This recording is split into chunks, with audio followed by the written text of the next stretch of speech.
Kami akan menjelaskan teori tujuan negara yang meliputi teori Plato, teori kekuasaan negara, teori kedaulatan Tuhan, teori negara polisi, teori kesejahteraan, dan yang terakhir adalah teori hukum. Perkenalkan, nama saya Adrina Putri Naida Alicia, absen 1. Perkenalkan, nama saya Novita Syarul Alustari dari kelas 12 HPL 2 nomor presensi 26.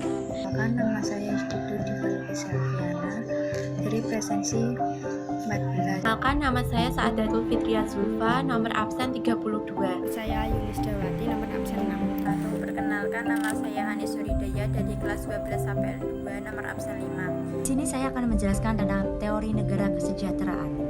Negara kesejahteraan merupakan konsep pemerintahan ketika mengambil peran penting dalam perlindungan dan pengutamaan kesejahteraan ekonomi dan sosial warga negaranya.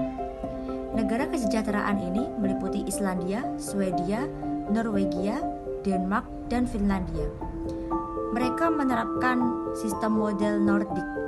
Konsep ini didasarkan pada prinsip kesetaraan kesempatan, distribusi kekayaan yang setara, dan tanggung jawab masyarakat kepada orang-orang yang tidak mampu memenuhi persyaratan minimal untuk menjalani kehidupan yang layak. Di sini saya akan menjelaskan tentang teori Plato. Plato merupakan salah satu filsuf Yunani kuno paling berpengaruh dan merupakan murid sejati Socrates. Ajaran Plato sangat berpengaruh terhadap kepercayaan religius jutaan orang, termasuk orang yang mengaku Kristen, yang kebanyakan dengan keliru mengira bahwa berbagai kepercayaan ini berdasarkan Alkitab. Ajaran utama Plato adalah konsep bahwa manusia punya jiwa yang tidak dapat mati meskipun tubuh jasmani mati. Plato memiliki 4 ajaran, salah satunya adalah ajaran tentang ide. Plato beranggapan bahwa ide merupakan salah satu yang objektif. Adanya ide terlepas dari subjek yang berpikir. Ide tidak disebabkan oleh pemikiran individu, tetapi sebaliknya. Pemikiran itu tergantung dari ide-ide. Teori Plato menyatakan bahwa negara bertujuan untuk memajukan kesusilaan manusia, baik secara individu maupun sebagai makhluk sosial. Teori negara hukum. Negara hukum ialah negara yang susunannya diatur dengan sebaik-baiknya dalam undang-undang sehingga segala kekuasaan dari alat-alat pemerintahannya didasarkan oleh hukum. Rakyat tidak boleh bertindak sendiri menurut semuanya yang bertentangan dengan hukum. Negara hukum ialah negara yang diperintahi bukan oleh orang-orang tetapi oleh undang-undang atau state not governed by men but by laws. Oleh karena itu, dalam negara hukum, hak-hak rakyat dijamin sepenuhnya oleh negara dan terhadap negara. Sebaiknya dengan tunduk dan taat kepada negara segala peraturan pemerintah dan undang-undang negara. Dalam teori negara hukum, negara bertujuan menyelenggarakan ketertiban negara hukum dengan berdasarkan dan berpedoman pada hukum. Dalam negara hukum, segala kekuasaan alat pemerintahannya didasarkan atas hukum. Semua orang tanpa terkecuali harus tunduk dan taat terhadap hukum. Hanya hukumlah yang berkuasa dalam negara itu. Teori ini digulirkan oleh Graves. Saya akan menyampaikan sedikit materi tentang teori teokratis atau kedaulatan Tuhan. Menurut teori teokratis, tujuan negara adalah untuk mencapai penghidupan dan kehidupan aman serta tentram dengan taat kepada dan di bawah pimpinan Tuhan. Pimpinan negara menjalankan kekuasaannya hanyalah berdasarkan kekuasaan Tuhan yang diberikan kepadanya.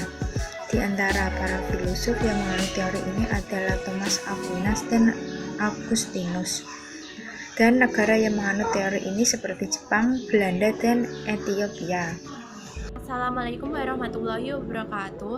Perkenalkan, nama saya Saadatul Fitria Zulfa, nomor absen 32. Di sini saya akan menjelaskan tentang teori negara polisi. Menurut teori negara polisi, negara bertujuan semata-mata menjaga keamanan dan ketertiban negara serta pelindung hak serta kebebasan warganya. Untuk mencapai hal itu, perlu dibentuk peraturan perundang-undangan yang mencerminkan kehendak seluruh rakyat.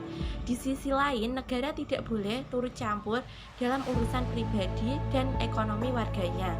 Teori ini digulirkan oleh Immanuel Kant.